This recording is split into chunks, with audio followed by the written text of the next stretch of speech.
इसके बाद दूसरा प्रश्न लेते हैं।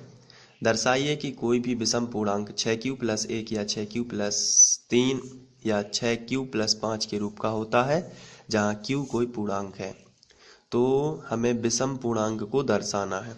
तो सबसे पहले तो जो भी दर्शाना है उसी को हम a मान लेते हैं। माना विषम पूर्णांक a है। हल माना विषम पूर्णांक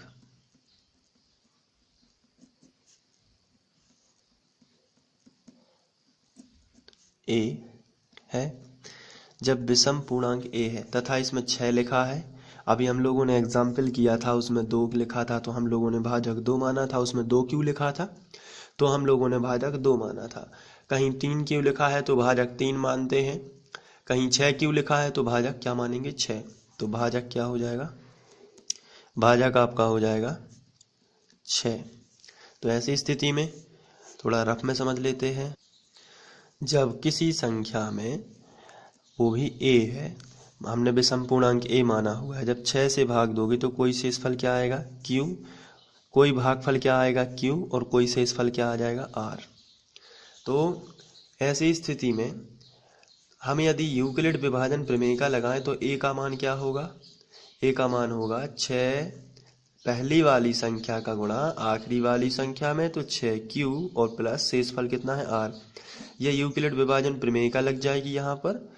लेकिन r के मान क्या क्या हो सकते हैं, तो आपका उत्तर होगा कि जो r का मान है ये हमेशा भाजक से कैसा होता है, छोटा होता है।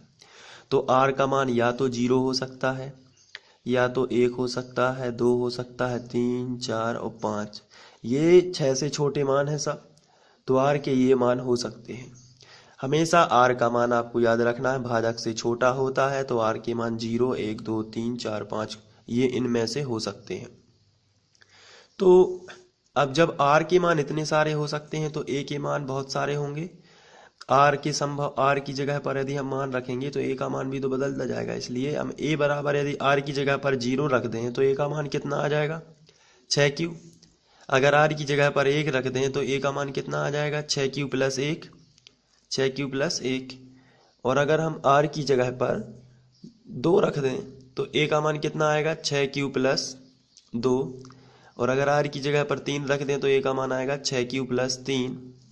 r की जगह पर अगर 4 रख दें तो आ जाएगा a बराबर 6q + 4। और r की जगह पर 5 रख दें तो a का मान आ जाएगा 6q + 5। अब इनमें से ऐसी कौन कौन से a के मान हैं जिनमें 2 का पूरी बार भाग चला जाता है। तो इसका आंसर है 6q ऐसा मान है, 2 3 6, यहाँ 3q आ जाएगा। अगर हम इसको करेंगे 3q कैसे आएगा देख लेते हैं। अगर 6q के बटे में 2 करेंगे तो ये पूरी बार कैंसिल हो जाता है, 2 तिया 6 और q ज्यों का त्यों।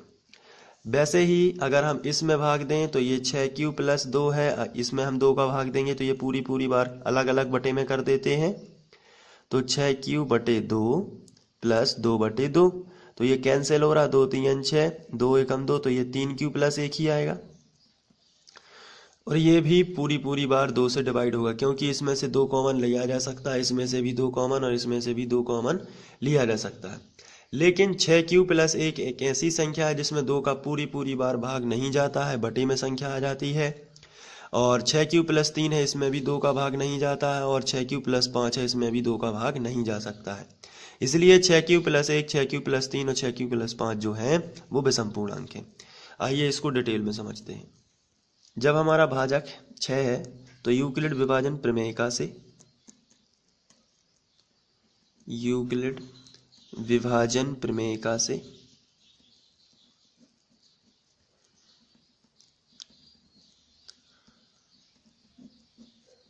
यूक्लिड विभाजन प्रमेय में हम लोग a का मान होगा वो कितना होगा, अभी हम लोगों ने समझा है 6q + r, ठीक है।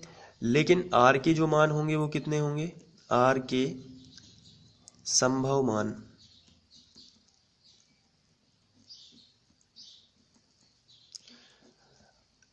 r बराबर या तो हो सकता है 0 या हो सकता है 1, 2, 3, 4 और 5। क्योंकि भाजक कितना है 6, तो 6 से छोटे ही r के मान हो सकते हैं, मैंने अभी बताया है। तो इस हिसाब से ए का मान कितना होगा, यदि हम r बराबर 0 रख दें तो ए बराबर हो जाएगा 6q प्लस 0, इसका मतलब 6q ही होगा। दूसरे नंबर पर यदि 1 रख दें तो हो जाएगा 6q प्लस 1। तीसरे नंबर पर यदि हम 2 रख दें तो 6q प्लस 2। इसी तरीके से ए का मान और भी हो जाएगा 6q प्लस 3, फिर ए का मान हो जाएगा 6q प्लस 4 और ए का मान हो जाएगा 6q प्लस 5। अब आपको लिखना है यहाँ ए के मान 6q प्लस 2, 6q प्लस 4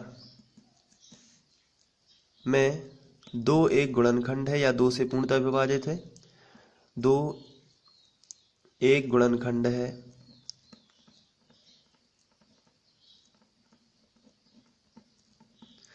जबकि 6q plus 1, 6q plus 3, 6q plus 5 2 में 2 एक गुणनखंड नहीं है, में 2 एक गुणनखंड नहीं है। तो इस प्रकार की आपको भाषा लिख देना है और ये क्वेश्चन सॉल्व हो जाएगा। अतः अब जब 2 गुणनखंड नहीं तो ये कैसे हैं, विषम पूर्णांक। आता है 6q प्लस 1, 6q प्लस 3 और 6q प्लस 5 विषम पूर्णांक हैं, विषम पूर्णांक हैं। इस तरीके से आपको सॉल्व कर देना है। बहुत ही सिंपल क्वेश्चन था, आपको थोड़ा समझ लेना है और हल कर देना है। Thank you.